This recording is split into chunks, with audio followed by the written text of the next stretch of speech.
ఈ గ్రేటర్ హైదరాబాద్ సంబంధించి ఎప్పుడు ఏదో ఒక వార్త వస్తుంది అనేది నిజంగా ముమ్మాటికి నిజం. ఎందుకంటే ఈ పూటకో పంచాయతీ ఏడెళ్తుందంటే హైదరాబాద్లో వెళ్తుంది.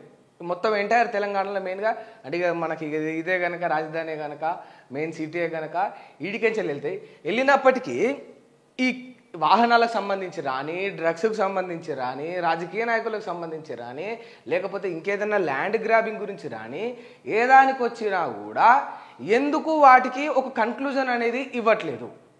చట్టాలు న్యాయస్థానాలు ఎందుకు వాటికి ఒక కన్క్లూజన్ అనేది ఇవ్వట్లేదు. ఇప్పుడు మీకు ఒక వార్త చూపిస్తాను నేను.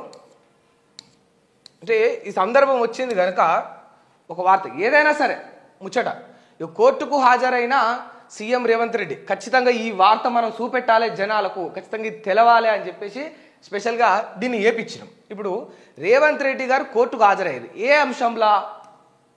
గతంలో అంటే ఈ కాంగ్రెస్ ప్రతిపక్షంగా ఉన్నప్పుడు, బీఆర్ఎస్ అధికారంలో ఉన్నప్పుడు ఎన్నికల ప్రచారంలో ఈ రేవంత్ రెడ్డి గారు బీఆర్ఎస్ నాయకులను లేకపోతే బీఆర్ఎస్ పార్టీని, కేసీఆర్ గారిని, ఇంకోరిని ఓ నలుగురు ఐదుగురిని అనరాని మాటలు అనడని, చేయకూడని తప్పుడు ప్రచారము, ఆరోపణలు బీఆర్ఎస్ పార్టీ పైన, నాయకులపైన చేసిండని చెప్పేసి ఓ 9 చోట్ల ఏమో ఈయన మీద కేసు పెట్టిరు. నాంపల్లి కాడ, వరంగల్లా, ఇంకో కాడ, మహబూబ్నగర్లో ఆడాడ పెట్టిరు.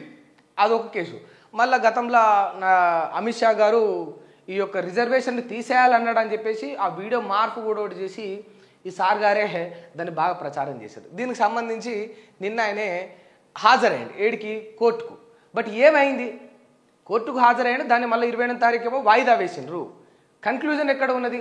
ఈ రాజకీయ నాయకులకు సంబంధించి కావచ్చు, వీళ్ళ వెనుక ఉన్న అధికారులు కావచ్చు, ఒక వాహనాల ముచ్చట వచ్చింది, దీనిపైన వస్తున్న ఆరోపణల ముచ్చటే నేను చెప్తున్నా.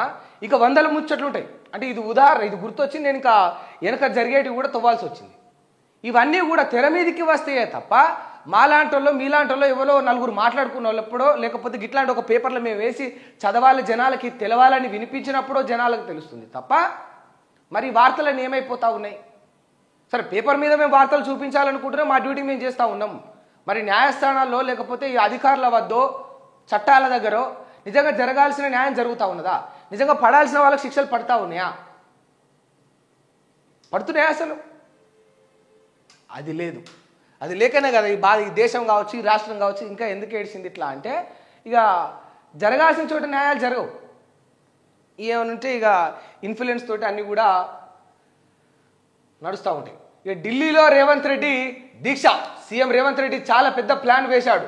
మార్చి 2వ వారం బీసీలకు 42% రిజర్వేషన్ చట్టబద్ధత కోసం ఢిల్లీలోని జంతర్ మంతర్ దగ్గర ఒక్కరోజు దీక్ష చేయాలని ప్లాన్ చేస్తున్నట్లు పార్టీ వర్గాల సమాచారం. ఈ దీక్షలతో తనతో పాటు మిత్రపక్షాలు, ప్రతిపక్షాలకు చెందిన ప్రజాప్రతినిధులను కూడా తీసుకెళ్లాలని ఆలోచిస్తున్నాడు. ప్రభుత్వ ఆధ్వర్యంలో అన్ని రాజకీయ పార్టీలను ఢిల్లీకి తీసుకెళ్లి నరేంద్ర మోడీ ప్రభుత్వం మీద ఒత్తిడి పెడితే కానీ చట్టబద్ధంగా బీసీలకు 42% రిజర్వేషన్లు అమలు సాధ్యం కాదని రేవంత్ అనుకున్నాడు.